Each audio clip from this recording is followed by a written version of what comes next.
তো বন্ধুরা আমি এসে পড়েছি রুম ডেকোরেশন পার্ট 2 নিয়ে। আমি বলেছিলাম আমি এই সাইডটি পুরো সাজাবো, আর আমি বই দিয়ে কিছু কিছু অংশ কেটে নিয়ে আমি কতগুলি ফ্রেম বানাচ্ছি।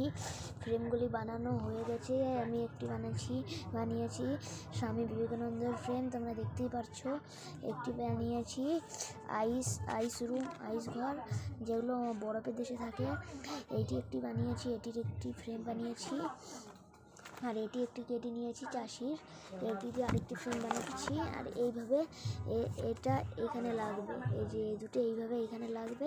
তোমরা দেখো এবং পরে সেট করবো, তোমরা দেখো এবং মজা নাও। এই যে এটি হলো পার্ট 2 রুম সাজানোর। পার্ট 1 আমি করে দিয়েছি, এটি হলো পার্ট 2। চলো তোমরা দেখো এবং মজা নাও। বন্ধুরা দেখো আমার এই ফ্রেমটি বানানো হয়ে গিয়েছে।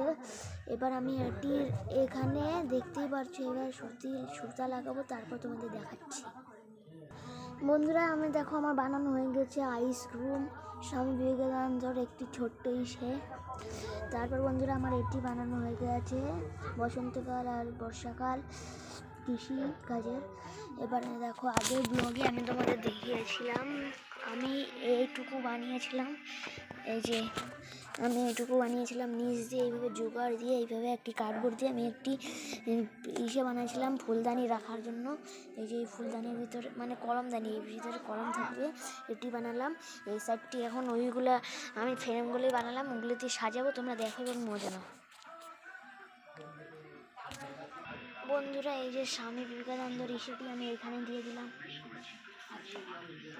এই যে বন্ধুরা স্বামী বিবেকানন্দর এটা এখানে দিয়ে দিলাম। ভালোই লাগছে। স্বামী বিবেকানন্দ আমাদের একজন বীর যোদ্ধা ছিলেন এবং অনেক ভালো রাইটারও ছিলেন।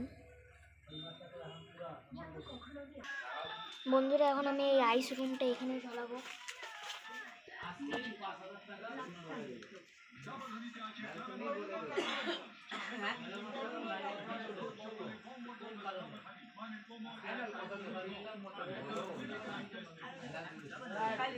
বন্ধুরা দেখো আইস রুমটিও ঝুলানো হয়ে গিয়েছে। এবার ঝুলাবো আমি কৃষিকাজ আর মানে বর্ষাকাল আর বসন্তকালে।